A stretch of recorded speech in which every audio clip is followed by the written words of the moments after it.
Hi guys, follow me on Instagram to never ever miss any of my crazy updates.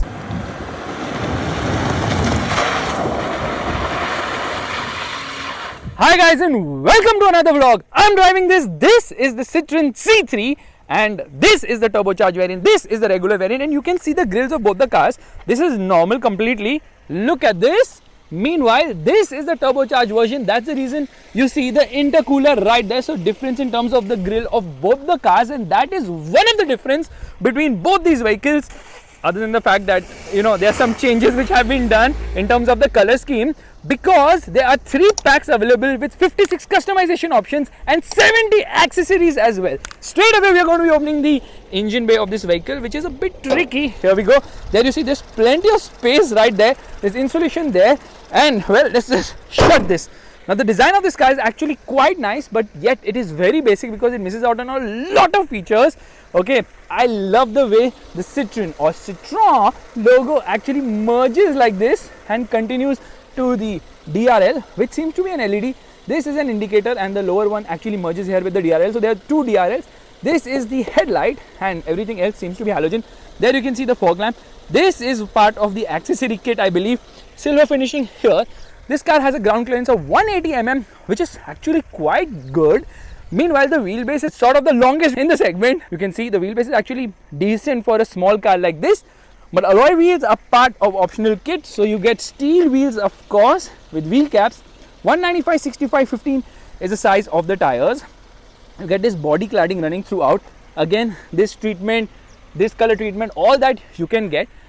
You get this dual tone option. You can get orange or you can get grey. And there are roof rails which kind of feel functional. There is the antenna, and yeah, that is that. Okay, I hate the door handles. Okay, very cheap ones, just like on the Wagon-R, of course. And this body cladding continues to run all throughout. Now the car actually looks quite nice. In fact, Citroen claims that the seating position is 100 mm higher than other hatchbacks in the segment. So a lot of comparison with other hatchbacks in the segment, because they have to do that if they want to make this car successful. At the rear, it's kind of plain and basic. Citroen right there inside, can you see that? Okay, everything seems halogen here. Says C3 right there. PureTech is written only on the turbo variant. No rear wiper washer, but there's a high mounted stop lamp which is right there. You can get a spoiler if you so wish, and this design treatment on the top is kind of different as well. Can you see that? Thoda aise scoop whoop ho raha hai. Anyways, no body colored bumper, way to save costs and give it the rugged appeal as well. Again, you can get a lot of color options here and there. Rear parking sensors, there are 2 of them. Faisal Khan's fingers of truth found the exhaust to be right there. Now let's do one thing. Let's open the boot of the vehicle. Before that, let me show you. There's actually a provision for a rear parking camera, which is not there in this car, of course. This is the light for the number plate. And let's press this button and open the boot. This is very light. I've never ever witnessed such a light tailgate. And this has already broken off, so quality could be better. In fact, quality is not that great, but then at this price, what could you expect? Okay, boot carrying capacity is decent at 315 liters. The spare wheel, of course, isn't an alloy, because the regular wheel is not an alloy, and this is kind of oversized, this mat here. And spare tire is actually smaller in terms of size by 10 mm. Otherwise, the profile and the wheel size is the same. Now the thing is, loading lip is on the higher side. This thing folds, so I can just push it there to increase the boot carrying capacity. You have to actually pull a lever. Let's just shut this, but you see Citroen is written right here. So some attention to detail and naming here and there. Okay, let me show you this very funny thing. Okay, let's open this. This is my pinky finger. Using this, I can actually shut the tailgate. That is how light it is. Okay, you can see this kind of cool attention here as well. So a lot of focus on the design element of this car, of course. And at the rear, you realize that you are actually seated 27 mm higher. Well, that's what Citroen claims when compared to the front seats for a panoramic view. In fact, the front seats are slim so that you can easily see what's ahead. Okay, legroom and knee room seems fine here. Actually, it's kind of adequate, but under thigh support is not the best. It's not bad either, but it's average at best. This is fine for a car of this size, of course. No adjustable headrest in this car. None of the headrests are adjustable. In fact, the center passenger does not even get a head. There's no center armrest either. There are no rear AC vents, of course, and 2 USB charging sockets. There's some storage space here. These are the controls for the power windows. For the rear power windows, the control has been given in the center, and on the door you get nothing. Door pockets are actually decent size, but hard plastics are in plenty. Okay, this is the view you get from here. Headroom is not that great for someone as tall as me, but they've given this sort of a scooped out treatment on the roof so that, you know what, headroom is not an issue. There's a handle to hold on to. Let's get out. Center passenger gets a lap belt, but there's sort of a hump, so 3 people are not really comfortable inside this car. Okay, overall build quality is decent, but a lot of hard plastics and lot of cost cutting. I've never seen this level of cost cutting in a car of this price, because for starters, you can see manual adjust for the outside rear view mirrors. The key does not fold, but it has buttons to lock and unlock the vehicle. The seat has this sort of a treatment on it with these graphics, which actually looks cool. But come on, adjustable headrest should have been given at this price, and height adjustable driver's seat, of course. Meanwhile, there's no proper dead pedal, but there's space to keep your left foot. And this is the headlight leveler. There's a dummy thingy here. This is for the front fog, this is for the child lock, and this is the lever to open the hood, which is kind of cheap. Okay, it's kind of very cheap actually. Okay, door pockets are big enough at the front. You can keep a half-liter bottle, you can keep a 1-liter bottle. Only the front power window controls on the driver's side, and then you can feel the hard plastics are there almost everywhere in this vehicle. Now there are 2 color options for the interiors. This one has this orange thingy going on, otherwise I think it has grey. When I do the driving vlog of the non-turbo, which is in this vlog itself, you will see that as well. Now the steering wheel is actually small relatively and good to hold as well. Let's turn off the hazards. These are the controls for the air conditioning. Again, regular basic controls. These are the AC vents, which are kind of small, and I love the treatment which has been done. The glove box is decent size, and there's some storage space, and you know, this is to keep your pen or something of that sort. You can see it's actually decent. This is a pen drive holder here. I don't know how it's going to hold itself there. Nice design treatment. In fact, the AC vents also look quite nice, but then some dummy buttons here. These are the controls for the audio system. Yeah, audio controls on the steering wheel. Steering wheel is obviously adjustable for height, and there's decent amount of storage because there's storage space here. This is the handbrake of the vehicle. The gear lever has a different sort of a design. You lift it like this, and this is how it gets into reverse. Rear parking sensors, no reverse parking camera here. You get this sort of a double stitching, which is kind of cool. These are the controls for the headlights. These are the controls for the wipers. No rear wiper, like I already told you. Wiper does a decent job. Spray is also fine. No dimming at all. Yeah, there is no lever to switch this for dimming, and there's a light placement here on the top. There's a mirror. There's no mirror here, of course. I like the way the dashboard design has been done. Steering is so small and nice to hold the horn. It's okay, it's not that great. There's a 12-volt charging socket right here. This is for the hazard. There's a USB charging socket, which can also be used for playing media, of course, and it has got Apple CarPlay and Android Auto connectivity, both of which actually work wirelessly. So let's do one thing. Let's get into media.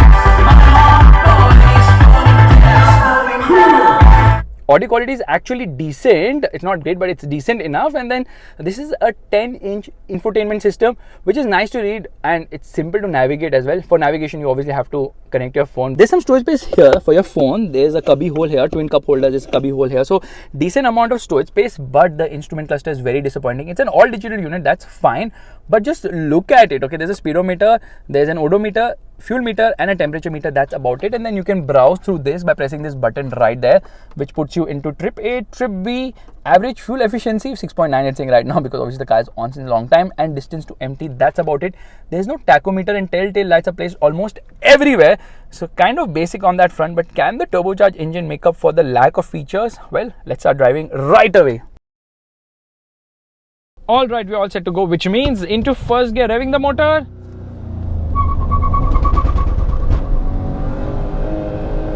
First gear 52. There's wheel spin on upshift. Second gear 93. And in third, it will easily cross 120 kilometers per hour. Now, this is the PureTech 110, where 110 actually stands for the horsepower. It produces 110 horsepower. That is the power output of this vehicle. Meanwhile, the torque output is an actually impressive 190 Newton meters, which is very nice indeed. And there you can see the engine pulls sweetly. Yeah, the pull from this motor is actually quite nice. And around the corners, handling is actually decent enough because the steering is direct enough, but it's not aligned at the moment. So if I put it straight, it's going to, go there. So steering is not aligned, which is not giving me the perfect impression of the steering wheel, but it's not very dynamic, but it is decent enough. Here we're going to come to halt. Some judder, but yeah, braking performance is good. Into first gear, revving the motor.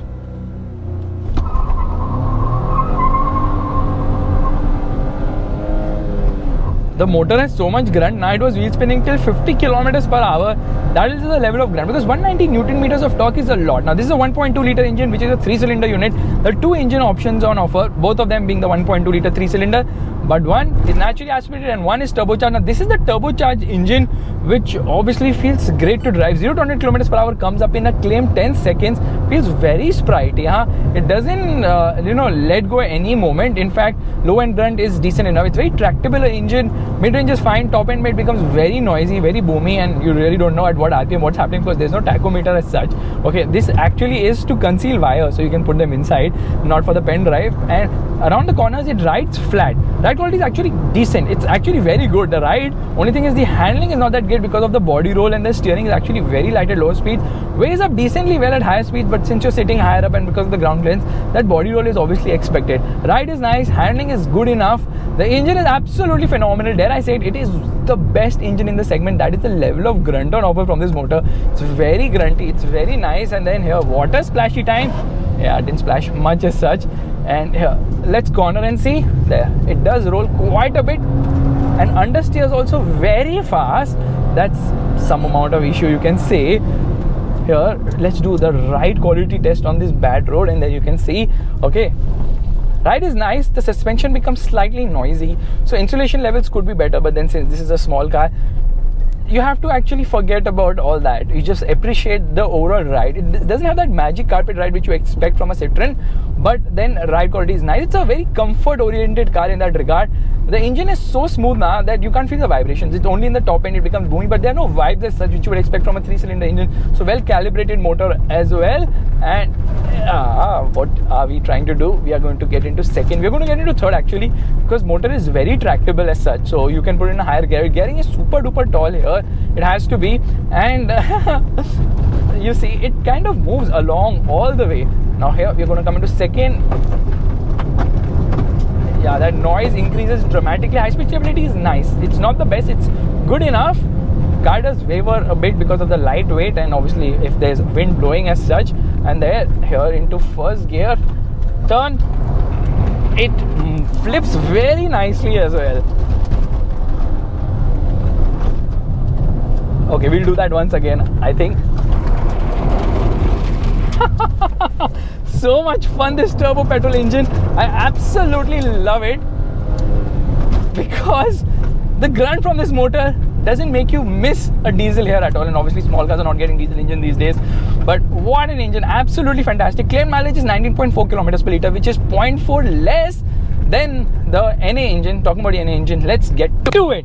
Now let me tell you straight away, this engine actually feels lackluster in comparison, because the turbo petrol engine is so good that this NA PureTech 82 doesn't feel as exciting at all. It produces 82 horsepower and 150 Newton meters of torque. It gets the job done, but it's not as refined as the turbo engine, although both are the same engines technically speaking, and just doesn't have the grunt. Feels lethargic as such and doesn't pull strong enough, but most people are going to be buying this. Now in terms of fuel efficiency, this will return more, because the more you pull a turbo petrol engine, the more it drinks, but it also rewards you with great performance.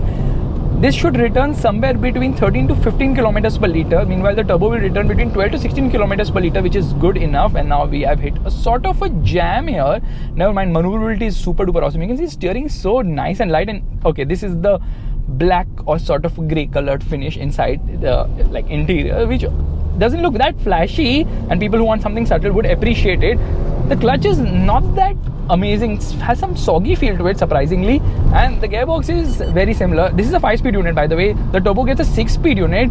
Both are manuals. There's no automatic on option, which is again very surprising indeed. Somehow there seems to be more slack in the center here. Has Citroen actually tuned both the cars differently in terms of handling? Probably, maybe a slight weight difference due to the turbo, but I think negligibly stiffer at the front. That's what I would expect. But overall, ride and handling balance is more or less the same. This feels more, how do I put it, comfort oriented, maybe because I'm not pushing it, so I'm not feeling that there is vertical movement at higher speeds. And this is best driven at a steady speed, because you pull it hard now, and then you realize this is not a car which enjoys being pulled hard because of the engine alone. This engine is, dare I say it, disappointing. Anyways, here we are into first gear. Hazard light off and handbrake on, revving the motor, and off we go.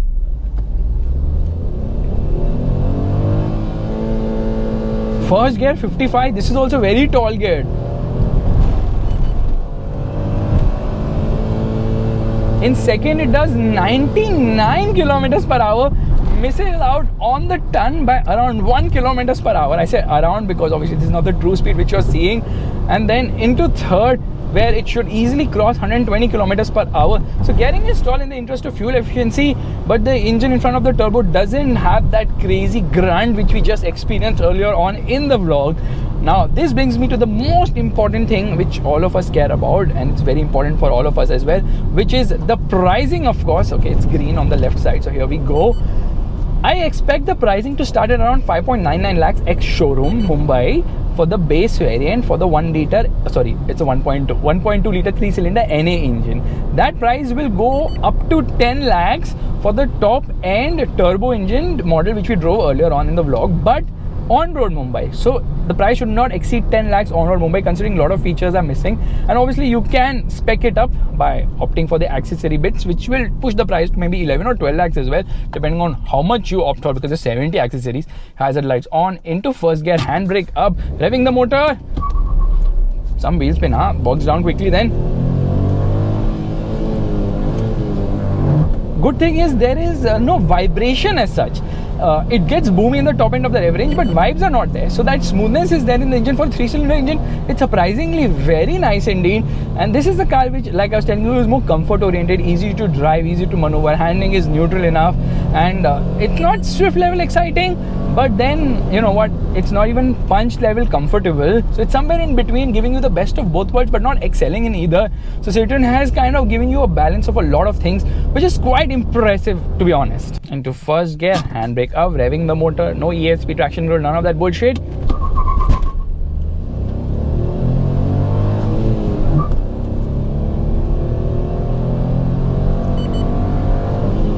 I think since people have accepted Tata's lackluster petrol engines, they will accept this lackluster engine as well. And I'm calling it lackluster because the turbo is so good now, it makes this engine look bad in comparison. If they did not have the turbo now, ये इतना बुरा नहीं लगता. But yeah, I think this car can be a winner. The only thing is Citroen has only 20 sales and service outlets, which they're going to expand to 30. They have service on wheels and all that. But you know what? Smaller cars are bought in smaller markets where Citroen really needs to have a presence, and that's the only thing which could be a game changer for them. Although they're trying very hard in terms of addressing all those issues, knowing very well that sales, service, cost of ownership and all that is very important. And if that gets addressed, obviously this car can sell in decent numbers. Pricing is going to be crucial considering a lot of features are missing. Like I told you, nothing more than 10 lakhs on road Mumbai for the top end variant without the accessories, of course. And if they manage that price, this will decently sell, definitely, whatever I'm saying, I don't know. Thank you so much for watching. If you like this vlog, make sure to give it a thumbs up, that's a like button, and also subscribe to the channel. I will see you guys in the next video real soon. Bye bye. And here, look at this, okay? Has that understeery nature. Other than that, it's a fantastic car.